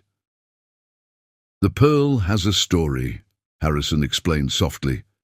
"It began as an irritation, a grain of sand that should have been a flaw, but through time and pressure it transformed into something precious. Like us, like love itself, beauty can come from adversity if we're patient enough, brave enough to let it form." Tears spilled down Emberlyn's cheeks as Harrison continued, his own eyes bright with emotion. "I love you, Emberlyn Thorne. Not because you helped heal me, though you did. Not because you stayed when others left, though that showed your character. I love you because you taught me that strength isn't about never needing help, it's about being brave enough to accept it. Because you showed me that love isn't about avoiding life's hardships, but about facing them together." His fingers, once paralyzed but now strong and sure, opened the ring box fully. "You came into my life as a caregiver, became my miracle worker, and evolved into my heart's compass. Now I'm asking you to take on a new role, not as someone who has to fix or heal or sacrifice, but as my partner, my equal, my love." The greenhouse held its breath as Harrison asked, "Will you marry me, Emberlyn? Will you help me write the next chapters of our story, whatever they may hold?" Time seemed to suspend, the moment crystallizing like amber preserving something precious. In that pause, Emberlyn saw their whole journey flash before her. The first morning she'd entered this greenhouse, both of them broken in different ways. The countless therapy sessions where determination overcame despair. Mozart playing while winter stars watched through glass walls. The moment she'd left, thinking professional distance could protect her heart, the joy of reunion and revelation. "Yes," she whispered, then louder. "Yes, 1,000 times, yes." Harrison's hands trembled slightly as he slipped the ring onto her finger. Not from weakness now, but from joy. As he rose to his feet, pulling her into an embrace that spoke of strength restored and love triumphant, the greenhouse erupted in gentle applause. James emerged from behind a screen of ferns, grinning widely. Mrs. Henderson appeared from the shadows, dabbing at her eyes with her ever-present handkerchief. Even the cook and gardener stepped forward, their presence revealing this moment had been orchestrated with the help of the entire household. "Welcome to the family officially," James said, stepping forward to hug Emberlyn. "Though you've been part of it since the day you first made Father smile again." As congratulations flowed around them, Harrison kept his arm around Emberlyn's waist, as if unable to let her go now that she had agreed to stay forever. Above them, the greenhouse glass reflected the last rays of sunset, turning their private jungle into a cathedral of light and shadow. "I have something for you too," Emberlyn said softly when the excitement had calmed slightly. From her pocket, she withdrew an envelope, worn now from being carried close to her heart. Harrison recognized his own handwriting on the front, the letter he'd asked her to read only if something went wrong during his surgery. "You never opened it. I never needed to." She pressed it back into his hands. "Some things don't need words on paper. They just need faith and time and love, strong enough to endure." As twilight settled over Blackwood Manor, music began to play. Mozart's Andante, their song, drifting through hidden speakers James had helped install. Harrison drew Emberlyn into a dance, his movements sure and strong, while their family watched with joy. The white orchid stood witness to their happiness, its survival a testament to the truth they'd both learned. That sometimes the most beautiful things grow from places once broken, and love's greatest miracles often come disguised as life's greatest challenges. Chapter 12. Love's Symphony. June brought perfect blue skies to Blackwood Manor, as if heaven itself had dressed for the occasion. The garden, where months ago Harrison had taken his first unassisted steps, had been transformed into an enchanted realm. Thousands of white orchids, propagated from their survivor bloom, cascaded from arbors and twined around columns. Crystal chandeliers hung from century-old maple trees, waiting for twilight to catch their fire. In what had once been her caregiver's suite, Emberlyn stood before a full-length mirror, hardly recognizing her reflection. The wedding dress was a masterpiece of simplicity, ivory silk that flowed like water, with delicate pearl beading that echoed her engagement ring. But it was her eyes that caught her attention. They shone with a light that spoke of dreams, not just fulfilled, but exceeded.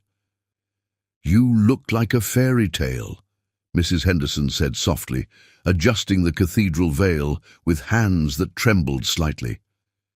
"Though I suspect Mr. Blackwood would marry you in a potato sack." "He did offer to elope," Emberlyn admitted, smoothing invisible wrinkles from the silk. "But some moments deserve celebration." "Some miracles deserve witnesses," the housekeeper corrected gently. She lifted a small box from the dresser. "Speaking of which, this arrived from Harrison. He said it's not a wedding gift. That's coming later. This is something else." Inside the box lay a delicate silver charm bracelet. Each charm told a piece of their story. A tiny piano for their Mozart sessions, an orchid for the greenhouse revelation, a medical caduceus for her dream of helping others heal, a snowflake for the winter that changed everything. But it was the note accompanying it that brought tears to Emberlyn's eyes. "My love." Each charm represents a moment when you helped rebuild me, not just physically, but in all the ways that matter. Today, as we join our lives officially, I want you to carry these reminders of how thoroughly you've already restored my faith in miracles. Today and always. Harrison. A knock at the door interrupted her emotional moment. James entered, looking handsome and grown up in his best man's tuxedo. "Father sent me to check if you're having second thoughts about joining our crazy family," he said with a grin that mirrored Harrison's.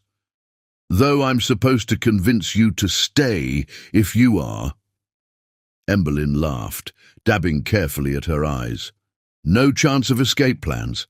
I'm exactly where I want to be." "Good." James's expression softened. "You know, I used to be angry that you helped him when we didn't, but I've realized something. Sometimes it takes an outsider to show us what real love looks like. You taught our whole family that." Before Emberlyn could respond, music began drifting through the open windows. Not Mozart this time, but a string quartet playing something original. Harrison had commissioned it specially, weaving themes from their beloved Andante into a new composition that spoke of transformation and joy. "That's our cue," Mrs. Henderson said, doing one final check of Emberlyn's appearance. "Ready to become Mrs. Blackwood?" "I've been ready since I first heard him play Mozart again," Emberlyn admitted softly. The garden path to the ceremony site had been laid with white rose petals, their fragrance rising like incense in the warm June air. As Emberlyn began her walk, guests rose in appreciation, but she hardly noticed them. Her entire world narrowed to the man waiting beneath an arch of orchids and roses. Harrison stood tall and straight, his recovery now so complete that newcomers would never guess the journey that had brought him here. But Emberlyn saw beyond the perfect posture and confident stance. She saw the warrior who had fought his way back from paralysis, the man who had learned that vulnerability could be strength, the soul who had taught her that some kinds of healing went deeper than medicine could reach. Their eyes met across the diminishing distance, and in that moment, all the roles they had played for each other, caregiver and patient, healer and healed, teacher and student, dissolved into something simpler and more profound, two hearts recognizing their other half. Harrison's hands were rock steady as he took hers, though his eyes shone with unshed tears. The minister began the ceremony, but the words seemed to float around them, like the flower petals on the breeze, secondary to the symphony of silent communication passing between their joined hands.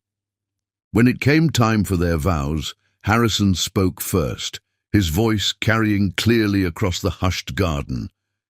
"Emberlyn, you came into my life when I believed all my music had ended. You showed me that even in life's darkest movements, new melodies can begin. You taught me that strength isn't about standing alone, but about being brave enough to lean on someone else until you remember how to dance."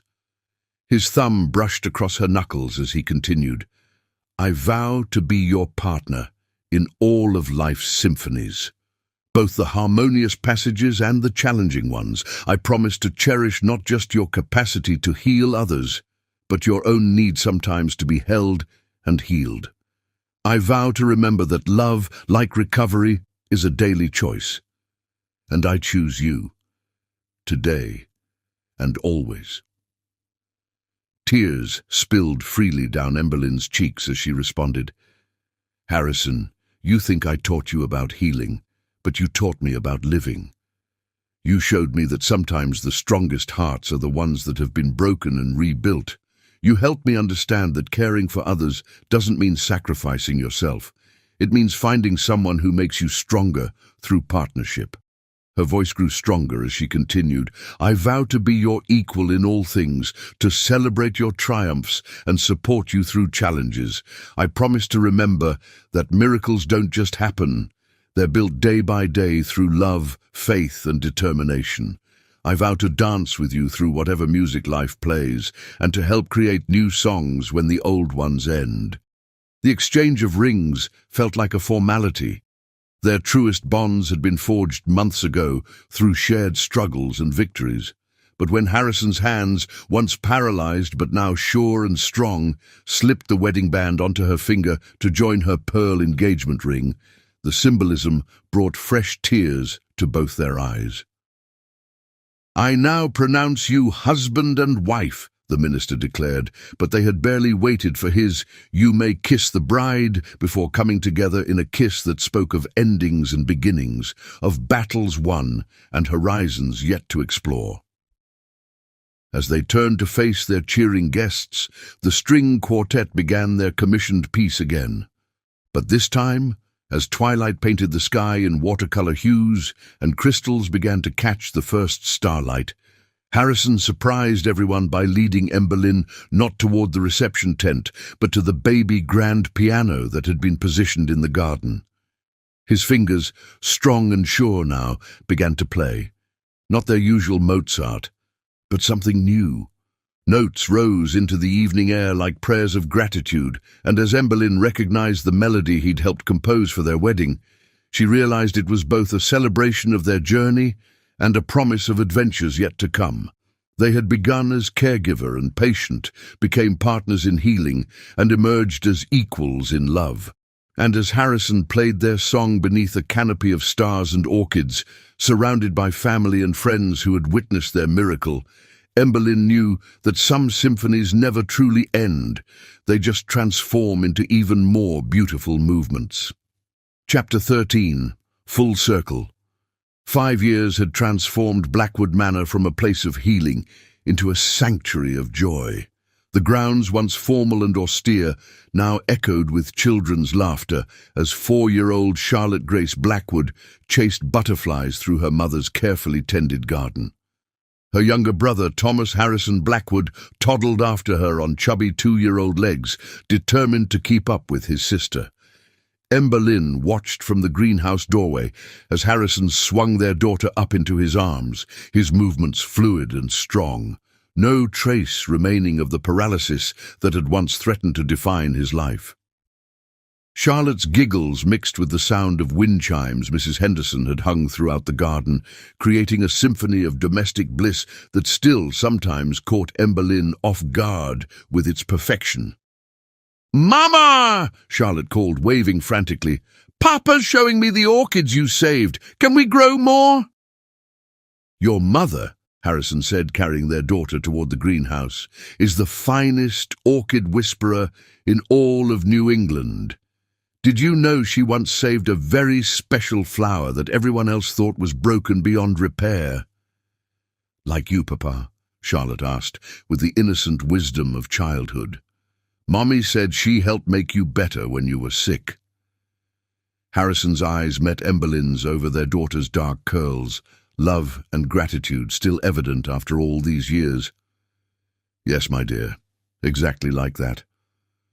The moment was interrupted by Mrs. Henderson's appearance on the terrace. Mr. Blackwood, Mrs. Blackwood, there's someone at the door asking for Emberlyn, a young man. Emberlyn's heart stuttered as she recognized the figure standing uncertainly in the manor's entrance hall. Asher had aged in the years since she'd last seen him, lines around his eyes speaking of hardship, his once pristine clothes showing signs of wear. Lynn, he said softly, using the childhood nickname that suddenly felt like a stone in her throat. I didn't know where else to go. Harrison appeared silently beside her, Thomas drowsing against his shoulder. His presence offered strength without pressure, support without demands. He had learned about Asher over their years together, understood the complex web of love and pain that bound Emberlyn to her brother. Ruby left, Asher continued into the silence. Took everything. I've been trying to make it on my own, but... He swallowed hard. I remember what you said, about helping those who have no claim on you. I thought maybe... Mama? Charlotte tugged at Emberlyn's skirt, looking curiously at the stranger. Who's that man?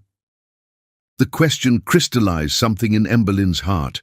Looking at her daughter, who had her eyes and Harrison's smile, she saw how far she had come from the young woman who had defined herself solely through sacrifice for others. That's your Uncle Asher, she said quietly. Someone who needs help remembering how to stand on his own. Harrison's free hand found hers, squeezing gently in support of whatever she decided. This was what real partnership meant. Not solving each other's problems, but standing together as decisions were made. There's a position open at the rehabilitation center, Emberlyn said carefully. The center was her pride and joy, a state-of-the-art facility she and Harrison had opened 2 years ago, combining his medical technology innovations with her practical experience in patient care. Entry-level, but it's honest work, and... She glanced at Harrison, who nodded almost imperceptibly. We have a guest house on the grounds. Asher's eyes filled with tears. After everything I did, everything I said. I learned something important from a very wise patient, Emberlyn said, feeling Harrison's smile without having to look. Sometimes the strongest hearts are the ones that have been broken and rebuilt. Sometimes healing comes through helping others find their way back to themselves. I don't deserve a second chance, Asher whispered. No one deserves chance, Harrison spoke up, his voice gentle but firm. They earn them through choices and actions. The question is, what will you choose to do with this one? Charlotte, ever her father's daughter in intuition, walked over to Asher and took his hand with the simple trust of childhood. Want to see Mama's special orchids? They were broken, but now they're pretty again. A laugh that was half sob escaped Asher as he let his niece pull him toward the greenhouse. Emberlyn watched them go, feeling the perfect rightness of the moment, not because everything was fixed, but because she was finally strong enough to offer help without losing herself in the giving. That evening, after the children were asleep and Asher had settled into the guest house with promises to report for work training the next day, Emberlyn and Harrison sat in their favorite spot in the garden. The same bench where he had once struggled through physical therapy now held them comfortably as they watched stars emerge above the maple trees. Thank you, she said softly, leaning into his embrace, for understanding why I needed to help him. You taught me about second chances, Harrison reminded her, pressing a kiss to her temple. About seeing potential in broken things. How could I do any less? From the house came the faint sounds of Mozart, James practicing for his upcoming conservatory audition. He spent every holiday and school break at the manor now, his relationship with his father fully healed. Even Vanessa had mellowed somewhat, though her visits were still primarily confined to major holidays and grandchildren's birthdays. "Do you ever regret it?" Harrison asked suddenly, "taking on a broken man as your patient all those years ago?" Emberlyn turned in his arms to face him, seeing in his eyes not the powerful medical innovator the world knew, but the vulnerable soul who had taught her that love was worth every risk. "The only thing I regret was almost walking away when I fell in love with you." He kissed her then, 5 years of marriage having done nothing to diminish the spark between them. Above them, the wind chimes played their gentle symphony, mixing with distant Mozart and the rustle of maple leaves in the summer breeze. Life had taught them both that healing rarely followed a straight path. Sometimes it took detours through heartbreak, through letting go, through learning to trust not just others but yourself. But as they sat together in the garden that had witnessed their journey from caregiver and patient to equals in love, they knew that the most beautiful symphonies were often the ones composed of both harmony and discord, of endings that became beginnings, of broken things made whole again through love's patient grace. Charlotte's orchid collection would soon fill an entire greenhouse. Asher would slowly earn back his place in their family through small choices and consistent effort. Thomas would grow up to combine his father's brilliant mind with his mother's compassionate heart. And Harrison and Emberlyn would continue to build their life together, knowing that every day was a choice to heal, to grow, and to love. Not despite their broken places, but because of how beautifully they had learned to mend them together. Final chapter. Love's eternal lessons. 10 years after Emberlyn first walked through Blackwood Manor's gates, she stood in the hospital auditorium, addressing a graduating class of nursing students. The lecture hall was packed with young faces, eager to begin their caregiving journeys. But her message went beyond medical training. "When I first became a caregiver," she began, her voice carrying clearly through the room, "I thought healing was about fixing what was broken. I had spent my whole life trying to fix things, my broken family, my lost brother, other people's pain. It took a patient who became my greatest teacher to show me that true healing isn't about fixing people. It's about standing beside them while they find the strength to rebuild themselves." In the front row, Harrison sat with their children. Charlotte, now 9, and already showing signs of her mother's compassionate heart. Thomas, 7, with his father's analytical mind. And their youngest, Hope, 5, who combined both parents' strongest traits. Beside them sat James, now a successful concert pianist, who performed benefit concerts for their rehabilitation center. "To the struggling women out there," Emberlyn continued, her voice softening with emotion, "I want to share what this journey has taught me. Your worth isn't measured by how much you sacrifice for others. Sometimes the bravest thing you can do is allow yourself to be loved. Sometimes the strongest choice is accepting help instead of always being the helper." She touched the charm bracelet she still wore, now heavy with a decade's worth of meaningful moments. "To those who think love isn't possible because life has left you feeling broken, your scars are not flaws to be hidden, but proof of your resilience. The right person won't ask you to be perfect. They'll help you discover that your broken places can become the source of your greatest strength." Harrison's eyes met hers across the room, still holding the same love that had transformed both their lives. Their story had become something of a legend in medical circles. The paralyzed tech innovator and the caregiver who helped him walk again. But the true miracle, they both knew, wasn't in the physical recovery. It was in learning that love doesn't divide when shared. It multiplies.